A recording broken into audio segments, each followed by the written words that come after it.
नमस्ते बच्चों, आप सभी का स्वागत है कक्षा 5वीं के विषय परिसर अध्ययन भाग 1 के सत्र में। आज हम लोग परिसर अध्ययन भाग 1 के अंतर्गत पाठ 3 पृथ्वी और सजीव सृष्टि इसका पहला भाग देखेंगे और पृथ्वी तथा पृथ्वी पर पाई जाने वाली सजीव सृष्टि के संबंध में और अधिक जानकारी प्राप्त करेंगे।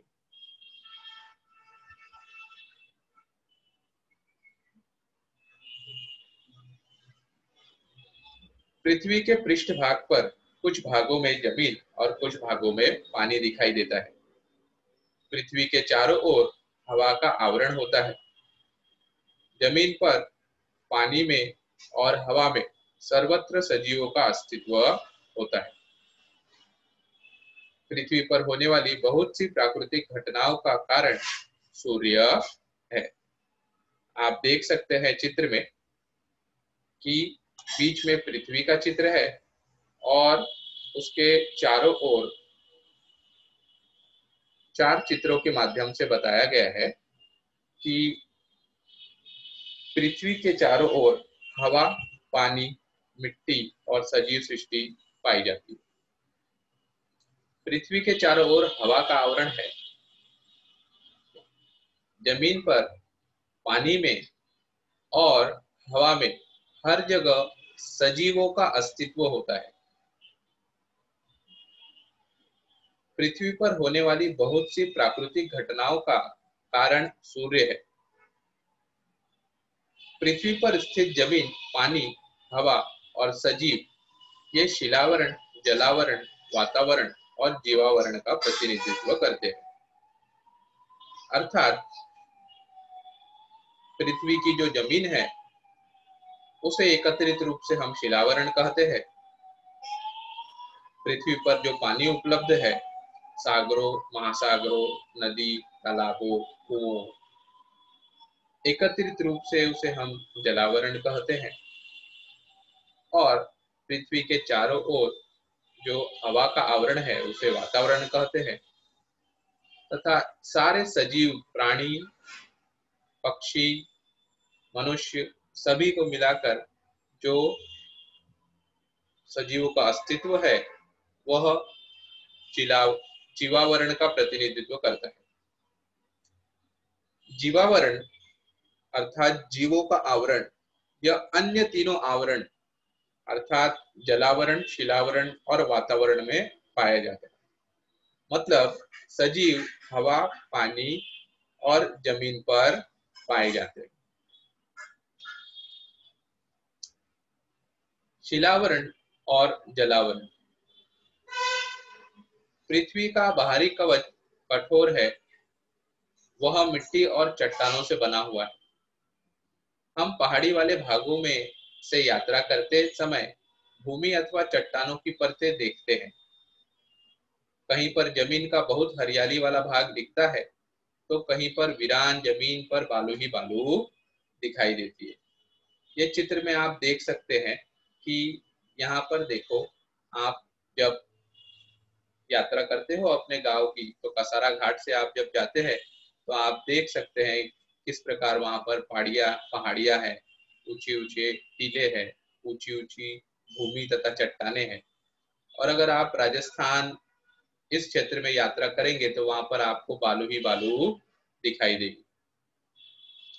जमीन कहीं पर फसलों से तो कहीं पर वृक्षों से ढकी होती है।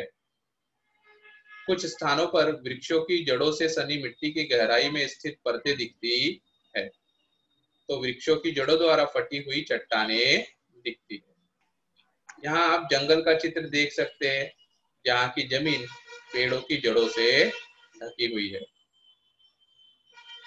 कुछ स्थानों पर पर्वतों की ढलानें होती है तो कहीं पर चट्टानों की ऊंची ऊंची नुकीली चोटियां दिखती है, जैसे यहाँ पर चोटी दिखाई दे रही है।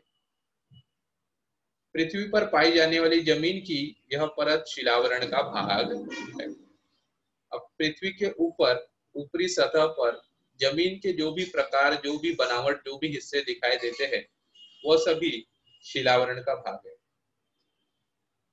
चाहे फिर वो ऊंची पहाड़ियां हो, चट्टाने हो, बंजर जमीन, बालू वाली जमीन हो, या पेड़ों की जड़ों से ढकी हुई जमीन हो, या फसलों से लहलाती हुई जमीन, सारी जमीन मिलाकर हम शिलावरण कह सकते हैं। पृथ्वी का बहुत सा भाग पानी से ढका हुआ है। इस पानी के नीचे भी शिलावरण होता है, जैसे सागर या तालाब। तो तालाब के नीचे भी गहराई में जमीन होती है, वह भी शिलावरण का भाग कहलाती है। पृथ्वी का बाहरी कवच और उसके नीचे वाली परतों का कुछ भाग मिलाकर शिलावरण बनता है। शिलावरण कैसे बनता है? पृथ्वी का बाहरी कवच और उसके नीचे वाली परतों का कुछ भाग मिलाकर शिलावरण बनता है।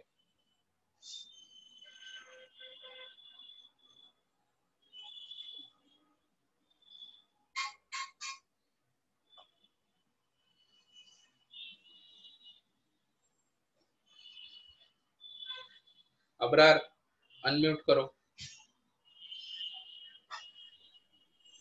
सर। हाँ चलो यहाँ से पढ़ो। गोविंद तुम म्यूट करो। अबरार पढ़ना शुरू करो धीरे धीरे। पृथ्वी के पृष्ठभाग का लगभग 1/3 भाग जमीन का है। जमीन के परस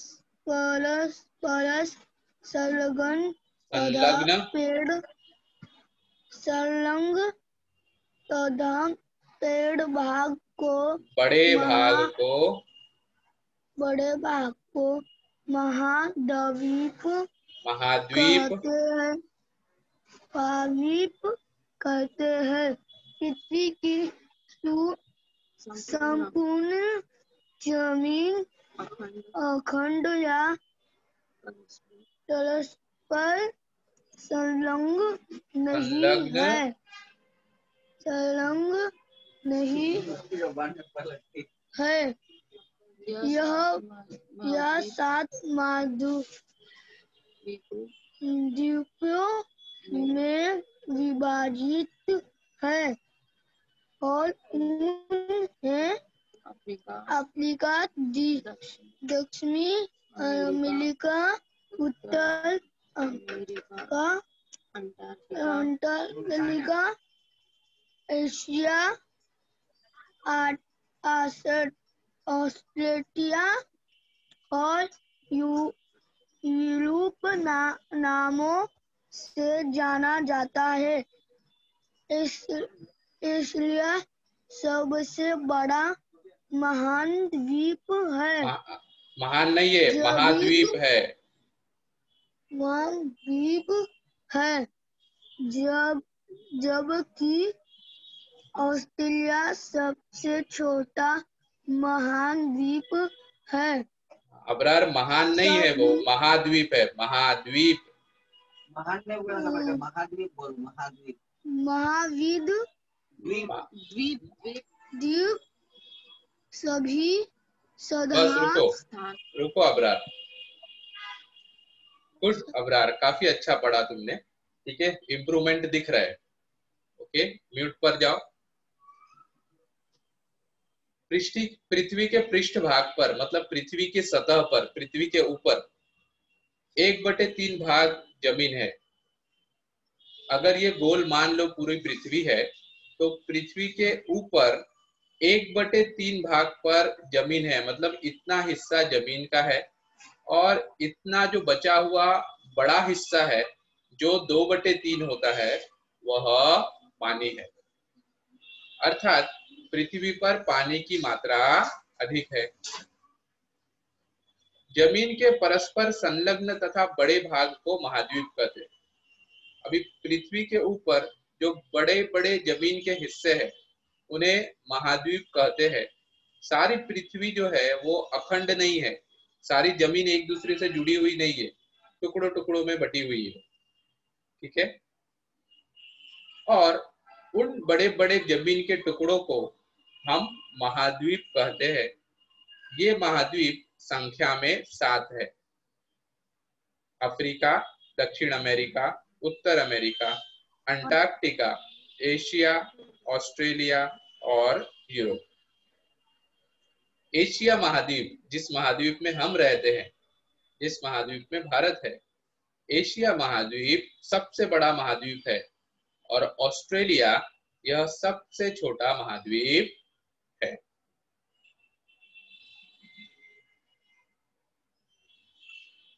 गोविंद अनम्यूट करो।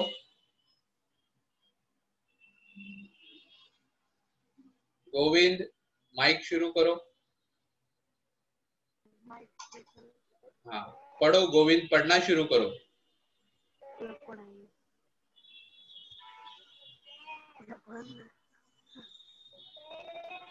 गोविंद, जो स्क्रीन पर दिखाई दे रहा है वो पढ़ना शुरू करो। सबदिन सबदिन नहीं है, स्थानों,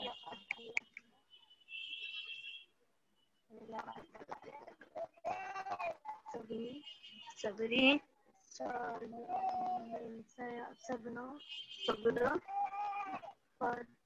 पर जमीन तो गोविंद रुक जाओ, म्यूट करो।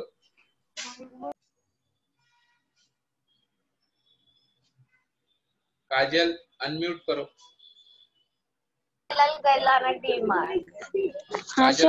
काजल पढ़ना शुरू करो। सभी साधनों पर जमीन समतालाब अर्थ समान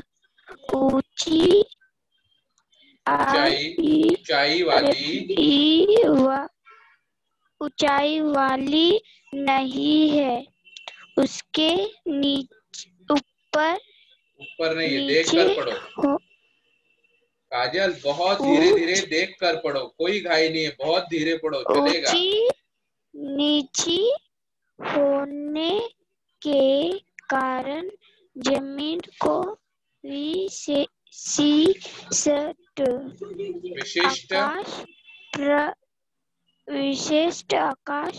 आकाश नहीं है। काजल रुको। काजल इतना भाग क्यों रही हो, कहीं जाना है क्या तुमको? धीरे धीरे पढ़ो ना, देख कर पढ़ो। वो आकार लिखा हुआ है, आकाश थोड़ी लिखा हुआ है। हाँ, देख कर पढ़ो। होते हैं, जीना है, कहते हैं, चित्र में तुम्हें दौड़ना, मैदान,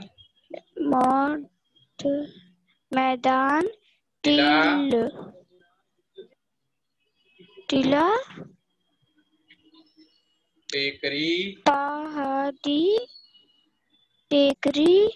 पहाड़ी इत्यादि विभिन्न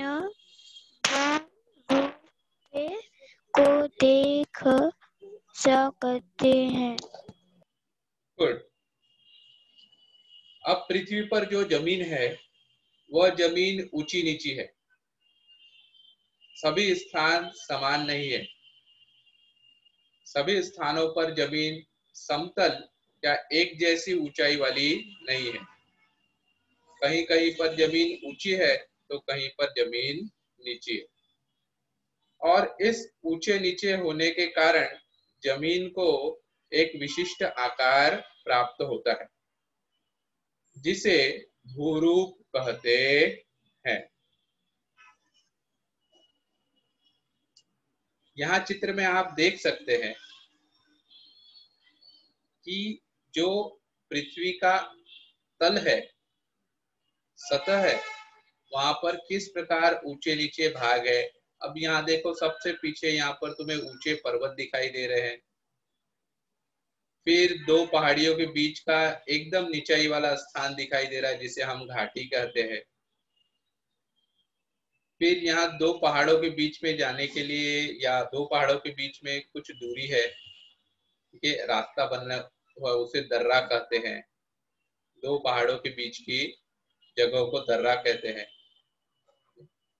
यहाँ एक आपको पहाड़ी दिखाई दे रही है जिसकी ऊंचाई पर्वत से कम है, तो पहाड़ी की ऊंचाई पर्वत से कम होती है। और उसके नीचे एक टीला या टेकड़ी दिखाई दे रही है जिसकी ऊंचाई पहाड़ी से कम होती है। फिर यहाँ पर समतल भाग दिखाई दे रहा है, यहाँ पर कोई ऊंची नीची जगह नहीं है, एकदम फ्लैट सरफेस है, एकदम समान तल है, उसे हम मैदान कहते हैं। ये नदी यहाँ पर दिखाई दे रही है। यहाँ पर एकदम कोने में आपको दिखाई दे रहा है कि ऐसा पृथ्वी तल का भाग है, जमीन का भाग है जो सतह से ऊपर है। देखो यहाँ पर यह सतह से ऊपर है और ऊपर जाने के बाद समान तल है, समान समतल तल है। ऐसे ऊंचाई वाले समतल भाग को हम पठार कहते हैं। फिर यहाँ पर ये सागर दिखाई दे रहा है। सागर के पास वाली जो जमीन होती है उसे हम सागर तट कहते हैं, जिसे इंग्लिश में बीच कहते हैं। आप लोग जुहू बीच पर गए होंगे, तो जुहू बीच जो है वह एक सागर तट है। ये जमीन का हिस्सा दिखाई दे रहा है जो चारों ओर से पानी से घिरा हुआ है। चारों ओर से पानी से घिरे हुए जमीन के ऊंचे भाग को द्वीप कहते हैं, जिसे इंग्लिश में आइलैंड कहते हैं। आप मड आइलैंड गए होंगे। जैसे ये द्वीप है जो चारों ओर से पानी से घिरा हुआ है, उसी प्रकार जमीन के बहुत बड़े भाग को जो पानी से चारों ओर घिरा हुआ होता है उसे महाद्वीप कहते हैं। द्वीप छोटा होता है और महाद्वीप बहुत बड़ा होता है। द्वीप छोटा होता है और चारों ओर से पानी से घिरा हुआ होता है। महाद्वीप जमीन का बहुत बड़ा भाग, बहुत बड़ा टुकड़ा होता है और वो चारों ओर से पानी से घिरा हुआ। इस प्रकार यहाँ पर हमने विशिष्ट भूरूप देखे, विभिन्न भूरूप हमने यहाँ पर देखे।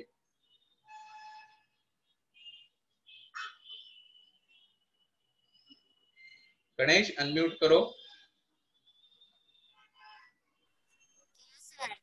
पढ़ो।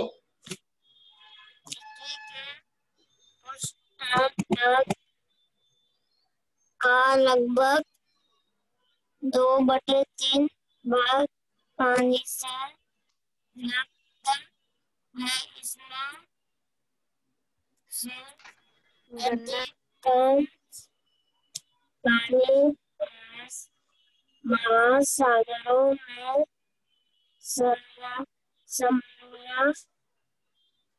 समाया हुआ है। महासागरों का पानी नमकीन खारा होता है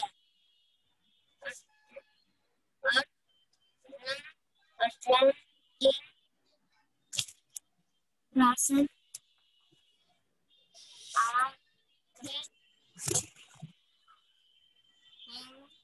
तथा दक्षिण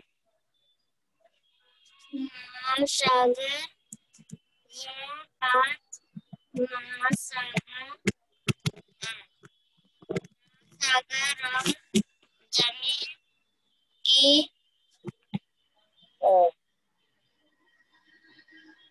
सीमा वाले भाग सागर तट अथवा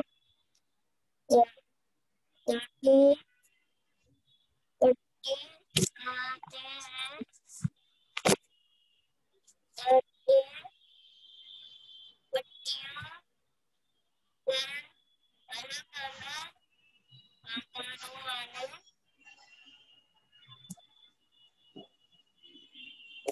जलरूप तैयार होते हैं।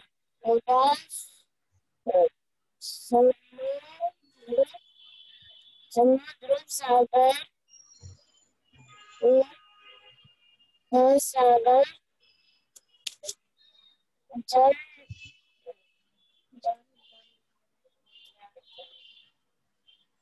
जल डमरू मध्य जलडमरू मतलब आकार, प्राकृतिक झील, प्रकृति झील और खाड़ी,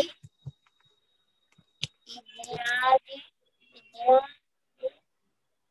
इत्यादि विभिन्न जो महासागर के भाग है। गुड गणेश। गणेश, लेकिन तुम्हारा आवाज बराबर नहीं आ रहा है। क्या तुम्हारा माइक बराबर काम नहीं कर रहा है या माइक तुम्हारे मुंह के सामने नहीं है?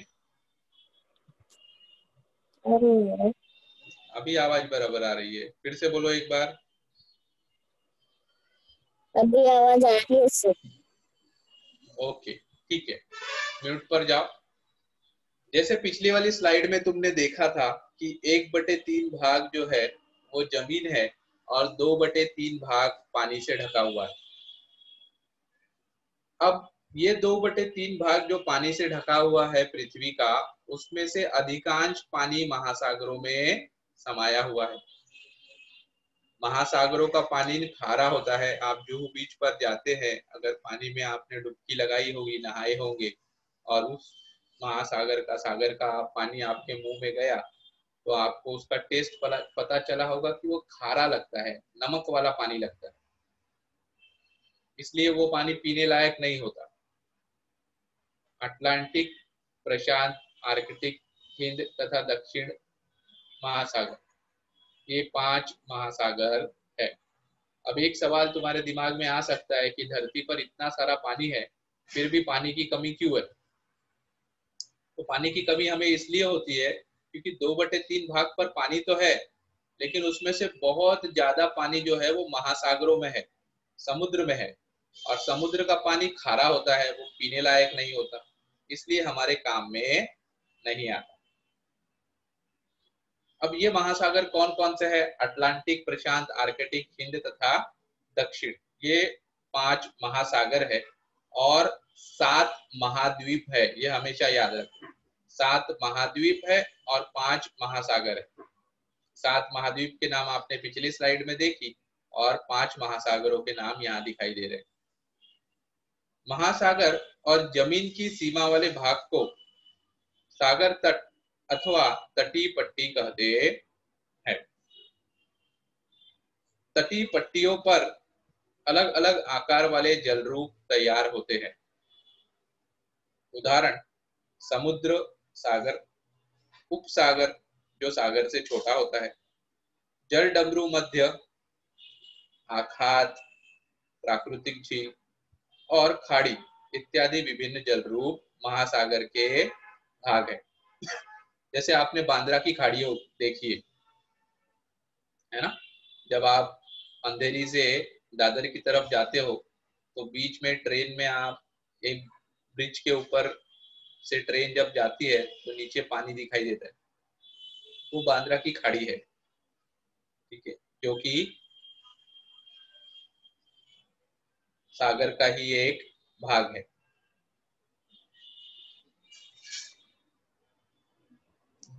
इस चित्र को ध्यान से देखो। इस चित्र में सारे महासागर, 5 महासागर और 7 महाद्वीप दिखाए गए। अब पृथ्वी पर ऐसी जमीन टुकड़ों में बटी हुई है और ये टुकड़े जो है बहुत बड़े बड़े हिस्से हैं, और ये संख्या में कितने हैं? 7 हैं। 1 2 3 4 5 6 और ये 7। इन 7 महाद्वीपों के नाम यहाँ दिए गए हैं। उत्तर अमेरिका, दक्षिण अमेरिका, अफ्रीका, यूरोप, एशिया और ऑस्ट्रेलिया और अंटार्कटिका। ऑस्ट्रेलिया ये सबसे छोटा महाद्वीप है और एशिया ये सबसे बड़ा महाद्वीप है। इसी के साथ यहाँ पर 5 महासागर आपको दिखाई दे रहे हैं, ठीक है? प्रशांत महासागर, अटलांटिक महासागर, ठीक है, हिंद महासागर, दक्षिण महासागर, ठीक है, और ऊपर यहाँ पर आर्कटिक महासागर।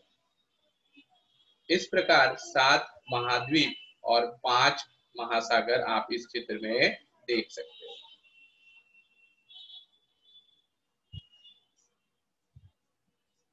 सचिन अनम्यूट करो।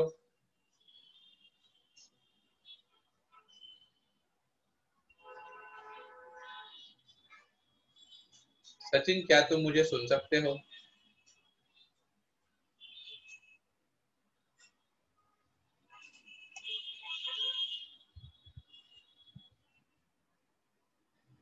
सचिन नहीं है यहाँ पर।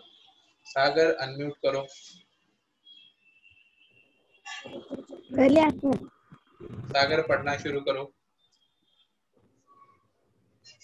पृथ्वी की सतह पर जमीन के ऊपर बहने वाली पानी के कुछ छोटे बड़े प्रवाह होते हैं। इनका पानी नमकीन नहीं, बिल्कुल स्वाद रहित होता है। इस प्रवाहों के नाम नल, स्रोत, झरना तथा नदी है। इन जलरूपों में से नल सबसे छोटे और नदी सबसे बड़ा जलरूप है। नलों और स्रोतों के आपस में मिलने पर उपनदियां और नदियां बनती है। कुछ स्थानों पर नदी का पानी प्राकृतिक रूप में ऊंचाई से नीचे गिरता है। वहां पर प्राकृतिक जलप्रपात तैयार होता है। नदियां अंत में जाकर सागर में मिलती है। शाबाश सागर, म्यूट करो। जमीन पर प्रवाहित होने वाला पानी। जमीन पर जो पानी बहता है वह प्रवाहित होने वाला मतलब बहने वाला पानी। अब पृथ्वी की सतह पर जमीन के ऊपर बहने वाले पानी के कुछ छोटे बड़े प्रवाह होते हैं। इनका पानी नमकीन नहीं बल्कि स्वाद रहित होता है। आपने जाना कि महासागरों का पानी नमकीन होता है, खारा होता है, लेकिन ये जल स्रोत जो जमीन पर बहते हैं इनका पानी स्वाद रहित होता है, कोई भी स्वाद नहीं होता। इन प्रवाहों के नाम नाला, सोता, झरना तथा नदी है। इन जल रूपों में नाला सबसे छोटा और नदी सबसे बड़ा जल रूप है। अब इन नाले और नदियों का पानी पीने लायक होता है क्योंकि ये खारा नहीं होता।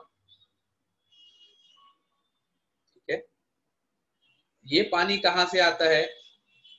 आसमान से जो पानी गिरता है अर्थात वर्षा के रूप में, बारिश के रूप में, वो जब ऊंचे पहाड़ियों पर गिरता है तो पहाड़ी से बहता हुआ नीचे आता है, पर्वतों से बहता हुआ नीचे आता है और झरने के रूप में बदलते हुए अंत में वो नदियों का रूप लेता है। चूंकि ये पानी बारिश का पानी होता है इसलिए इसमें किसी भी प्रकार के लवण नहीं मिले होते और यह पानी एकदम खारा नहीं होता, इसलिए यह पानी पीने लायक होता है। परंतु पीने के पहले भी हम इसे क्या करते हैं? साफ करते हैं, उसे फिल्टर करते हैं। जैसे मुंबई में, पवई में आपने देखा होगा, फिल्टर पाड़ा में जल शुद्धिकरण केंद्र है, वाटर फिल्ट्रेशन सेंटर। वहां से पानी साफ किया जाता है और फिर पाइपों के जरिए हमारे नलों में आता है और हम उसे पीते हैं। नालों और सोतों के आपस में मिलने पर उपनदियां और नदियां बनती है। जब ये छोटे छोटे जल स्रोत एक दूसरे से मिलते हैं तो उपनदियों और नदियों का निर्माण करते हैं। कुछ स्थानों पर नदी का पानी प्राकृतिक रूप में ऊंचाई से नीचे गिरता है। वहां पर प्राकृतिक जलप्रपात तैयार होते हैं। कुछ जगहों पर नदी का पानी प्राकृतिक रूप से ऊंचाई से नीचे गिरता है। अगर ऊंचाई पर नदी है, ठीक है, और फिर वह पानी ऊंचाई से नीचे गिर रहा है तो वहां पर प्राकृतिक जलप्रपात, वाटरफॉल तैयार होता है, झरना तैयार होता है। नदियां अंत में जाकर सागर में मिलती है। अब यहाँ पर देखो एक छोटा सा झरना यहाँ दिखाई दे रहा है, हालांकि इसके ऊपर जहाँ से पानी बहकर आ रहा है उसे हम नदी नहीं कह सकते क्योंकि वो आकार में बड़ा नहीं होगा, लेकिन इसी प्रकार जब ऊपरी भाग से पानी बहकर आता है निचले भाग पर गिरता है तो उसे हम जलप्रपात कहते हैं, झरना कहते हैं। अभी बारिश का मौसम चल रहा है तो आप अगर पहाड़ियों वाले क्षेत्र में जाएंगे तो आपको बहुत सारे झरने, छोटे मोटे झरने दिखाई देंगे। इस प्रकार हमने यहाँ पर देखा कि जमीन पर बहने वाला जो पानी है वह किस प्रकार नदियों का निर्माण करता है। आज के सत्र में बच्चों यहीं तक। धन्यवाद। कल फिर नए सब्जेक्ट के साथ सुबह ठीक इसी समय पर नए विषय का अध्ययन करेंगे।